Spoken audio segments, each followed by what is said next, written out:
What if the most terrifying prophecy in American history has been unfolding for nearly 2 centuries? Every 20 years, they came to power, and each time, fate claimed their lives.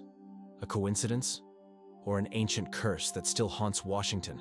Our story begins in the early 19th century, a time of fierce clashes on American lands. The United States was rapidly expanding westward, encroaching on indigenous territories. Among the Native American tribes desperately fighting for their land, 2 figures stood out. The charismatic and powerful Chief Tecumseh of the Shawnee tribe, and his younger brother, the spiritual leader known as the Prophet Tenskwatawa. They dreamed of creating a great confederation of tribes to stop the advance of white settlers. Their main adversary was William Henry Harrison, not just a general, but the governor of the Indian Territory, an ambitious and ruthless politician. In 1811, Harrison's troops decisively defeated Tecumseh's forces in the famous Battle of Tippecanoe. This victory brought Harrison national fame and the nickname Old Tippecanoe, paving his way to the presidency. But it also ignited the spark of indigenous rage. According to folklore, after the defeat at Tippecanoe, the prophet Tenskwatawa, whose heart was filled with pain for his people and the impending destruction of their lands, uttered a terrible curse. He declared that William Henry Harrison, who became the Great Chief, would die in office. And not just him. Tenskwatawa predicted that every future president of the United States elected in a year, ending in 0, every 20 years, would also meet their death during their term. It was an ominous prophecy, hurled in the face of destiny, and few could then imagine how chillingly and precisely it would begin to come true. The first to feel the weight of the curse was William Henry Harrison himself.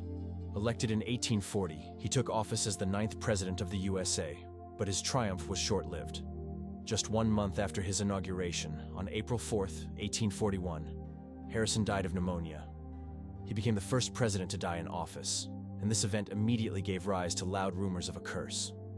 20 years later, in 1860, Abraham Lincoln, one of the greatest presidents in U.S. history, came to power. He led the country through the bloody Civil War, but did not live to see its end. In 1865, just days after the Union victory, Lincoln was assassinated by a gunshot to the head in a theater. The curse its Micah Sambarar continued its work. In 1880, James Garfield became president. His term also proved tragically short. In July 1881, just a few months after taking office, Garfield was shot by a disgruntled supporter. Although he lived for another 79 days after the injury, his death occurred during his presidential term. The beginning of the 20th century brought new confirmations of the ominous pattern. In 1900, William McKinley was re-elected for a second term, but he too was not destined to finish it. In September 1901, at an exhibition in Buffalo, McKinley was assassinated by an anarchist. This was already the 4th consecutive 0-year presidency to end in death in office, truly shocking everyone. Next on the list was Warren Harding, elected in 1920. His presidency was marred by scandals, but his death in 1923, presumably from a heart attack or stroke, once again shook the nation. Warren Harding became the 5th president, elected in a 0-year and dying in office. Then came 1940, and Franklin Delano Roosevelt was elected president. He became the only president to be elected 4 times, leading the country through the Great Depression and World War II. But he, too, could not escape the fate of his predecessors. In April 1945, shortly before the end of the war, Roosevelt died of a cerebral hemorrhage. 6 consecutive presidents, elected in 0 years, and all of them died in office. Coincidence? Or something far more sinister?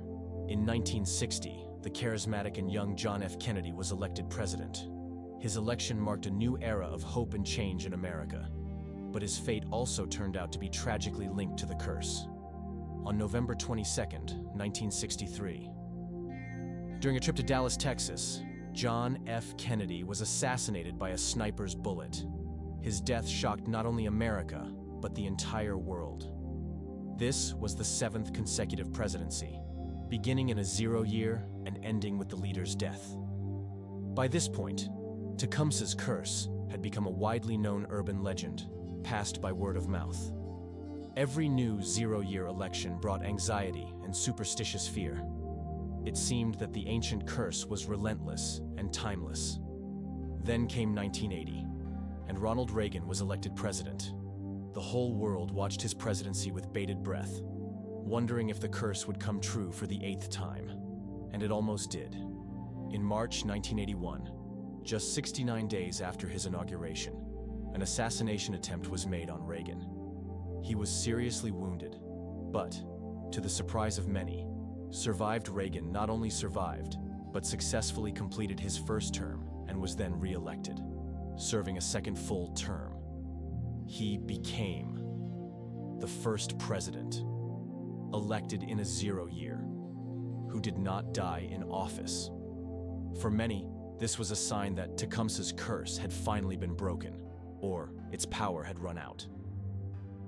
After Reagan, there were 2 more presidents elected in 0 years. In 2000, George W. Bush came to power. He served 2 full terms, surviving the September 11th attacks and several wars, but did not die in office. And finally, in 2020, Joe Biden was elected, who also completed his term. It would seem the streak of deaths has been broken, but does this mean the curse is completely lifted? Or have circumstances simply changed? Some believe that Reagan broke the curse with his resilience. Others suggest that the curse may have only been active as long as direct descendants of Tecumseh existed, or until the spirit of the American nation itself changed. So, what was it? An astonishing series of coincidences stretching over 140 years? Or truly an ancient curse cast by a Native American prophet that inexplicably influenced the fates of the most powerful people in the world? Science, of course, explains it as pure chance. But for many, this succession of deaths remains one of the most unsettling and inexplicable mysteries in history. After all, 7 consecutive deaths linked to the same election year. That's too much for a simple coincidence. Or is it? You decide. Feel free to share your perspective on Tecumseh's curse.